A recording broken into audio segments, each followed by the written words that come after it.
ഓപ്പോയുടെ Oppo K11x എന്ന പുതിയൊരു smart phone launch ചെയ്തിട്ടുണ്ട്. ഈ ഒരു വീഡിയോയിൽ നമ്മൾ നോക്കാൻ പോകുന്നത് ഓപ്പോ K11x എന്ന സ്മാർട്ട് ഫോണിനെ പറ്റിയിട്ടാണ്. ആദ്യം നമ്മൾ ഫീച്ചേഴ്സും കാര്യങ്ങളൊക്കെ നോക്കുകയാണെന്നുണ്ടെങ്കിൽ ഡിസ്പ്ലേയുടെ കാര്യത്തിൽ ഓപ്പോ K11xൽ 6.72 ഇഞ്ചിൻ്റെ ഫുൾ HD പ്ലസ് ഡിസ്പ്ലേ കൊടുത്തിട്ടുണ്ട്. പിന്നെ LCD പാനലാണ് ഈ ഫോണിൽ ഉപയോഗിച്ചിരിക്കുന്നത്. 17,600 രൂപ പ്രൈസ് റേഞ്ചിലാണ് ഈ ഫോൺ വരുന്നത്. ആ ഒരു പ്രൈസ് റേഞ്ചിൽ AMOLED ഡിസ്പ്ലേ ഉണ്ടായിരുന്നെങ്കിൽ കുറച്ചും കൂടി നന്നായേനെ. എന്നാലും LCD ഡിസ്പ്ലേ ആണ് വരുന്നത് എന്നുള്ളത് വലിയൊരു പ്രശ്നമായിട്ട് പറയാൻ പറ്റില്ല, പ്രത്യേകിച്ച് 5G ഫോണാണ് എന്നുള്ള കാര്യം കൺസിഡർ ചെയ്യുമ്പം. പിന്നെ 120 ഹെർട്സിൻ്റെ റിഫ്രഷ് റേറ്റ് സപ്പോർട്ട് ചെയ്യുന്നുണ്ട്. 240 ഹെർട്സിൻ്റെ ടച്ച് സാമ്പിളിംഗ് റേറ്റ് ഒക്കെ ഇതിൽ കൊടുത്തിട്ടുണ്ട്. പഞ്ചോൾ ഡിസൈനാണ് ഈ ഫോണിൽ വരുന്നത്. പഞ്ചോൾ വരുന്നത് ടോപ്പ് സെൻറ്റർ ഭാഗത്തായിട്ടാണ്. പിന്നെ പീക്ക് ബ്രൈറ്റ്നസ് വരുന്നത് 680 നിറ്റ്സ് ആണ്. അപ്പം ഈ ഒരു പ്രൈസ് റേഞ്ചിൽ തരക്കേടില്ലാത്ത ഡിസ്പ്ലേ ഫീച്ചേഴ്സൊക്കെ ഓപ്പോ K11xൽ കൊടുത്തിട്ടുണ്ട്. പിന്നെ സൈഡ് മൗണ്ടഡ് ഫിംഗർ പ്രിൻറ്റ് സെൻസറാണ് ഈ ഫോണിൽ വരുന്നത്. ഫോണിൻ്റെ വെയിറ്റ് വരുന്നത് ഏകദേശം 195 ഗ്രാമാണ്. അതുപോലെ തന്നെ തിക്നെസ് വരുന്നത് 8.3 mm ആണ്. ഇനി പ്രോസസ്സറിൻ്റെ കാര്യത്തിലോട്ട് വരികയാണെന്നുണ്ടെങ്കിൽ സ്നാപ്ഡ്രാഗൺ 695 എന്നുള്ള പ്രോസസ്സർ ഈ ഫോണിൽ കൊടുത്തിട്ടുണ്ട്. 17,600 രൂപ പ്രൈസ് റേഞ്ചിൽ ഇത് അത്യാവശ്യം തരക്കേടില്ലാത്തൊരു പ്രോസസ്സറൊക്കെ തന്നെയാണ്. അപ്പോൾ തരക്കേടില്ലാത്തൊരു പ്രോസസ്സറും ഇതിൽ വരുന്നുണ്ട്. 5G സപ്പോർട്ടൊക്കെ ഇതിൽ കൊടുത്തിട്ടുണ്ട്.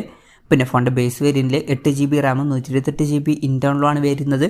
8GB റാമും 256GB ഇൻറ്റേർണലുമായിട്ട് വരുന്ന വെർഷനും അതുപോലെ തന്നെ 12GB റാമും 256GB ഇൻറ്റേർണലുമായിട്ട് വരുന്ന വെർഷനും വരുന്നുണ്ട്.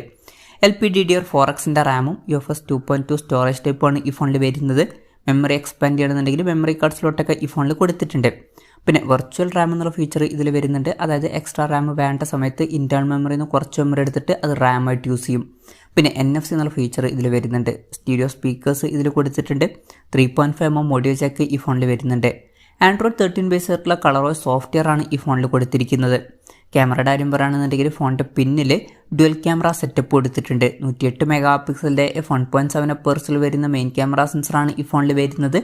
പിന്നെ 2 മെഗാ പിക്സൽ ഒരു ഡെപ്ത് സെൻസറും വരുന്നുണ്ട്. ശ്രദ്ധിക്കേണ്ട ഒരു കാര്യം, ഇതിൽ അൾട്രാ വൈഡ് ആംഗിൾ ലെൻസ് ഒന്നും കൊടുത്തിട്ടില്ല. ഈ ഒരു പ്രൈസ് റേഞ്ചിലൊക്കെ വരുന്ന ഒരു ഫോണിൽ നമ്മൾ അൾട്രാ വൈഡ് ആംഗിൾ ലെൻസ് ഒക്കെ എക്സ്പെക്ട് ചെയ്യുന്നുണ്ട്, പക്ഷേ ഈ ഫോണിൽ അത് മിസ്സിംഗ് ആണ്. പിന്നെ ഫ്രണ്ടിൽ 16 മെഗാ പിക്സലിൻ്റെ f2.4 അപ്പേഴ്സിൽ വരുന്ന സെൽഫി ക്യാമറയാണ് കൊടുത്തിരിക്കുന്നത്. ഇനി ബാറ്ററിയുടെ കാര്യത്തിലോട്ട് വരികയാണെന്നുണ്ടെങ്കിൽ 5000 mAh ബാറ്ററി ഇതിൽ കൊടുത്തിട്ടുണ്ട്. 67 വാട്ടിൻ്റെ ഫാസ്റ്റ് ചാർജ് സപ്പോർട്ട് ചെയ്യുന്നുണ്ട്. അതുപോലെ തന്നെ Type-C ചാർജിംഗ് പോർട്ടും ഇതിൽ വരുന്നുണ്ട്.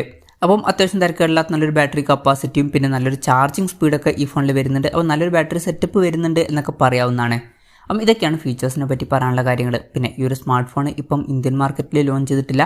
ഇപ്പോൾ ചൈനീസ് മാർക്കറ്റിലാണ് ഈ ഫോൺ ലോഞ്ച് ചെയ്തിരിക്കുന്നത്. ചൈനീസ് മാർക്കറ്റിൽ ഈ ഫോൺ ലോഞ്ച് ചെയ്തിരിക്കുന്നത് 1499 യുവാൻ എന്ന പ്രൈസിങ്ങിലാണ്. അതായത് 17,600 രൂപ പ്രൈസ് റേഞ്ചിൽ. പിന്നെ ശ്രദ്ധിക്കേണ്ട ഒരു കാര്യം എന്താ വെച്ചാൽ, മുമ്പ് ഇന്ത്യൻ മാർക്കറ്റിൽ OnePlusൻ്റെ OnePlus Nord C3 Lite എന്ന ഒരു സ്മാർട്ട് ഫോൺ ലോഞ്ച് ചെയ്തിട്ടുണ്ടായിരുന്നു.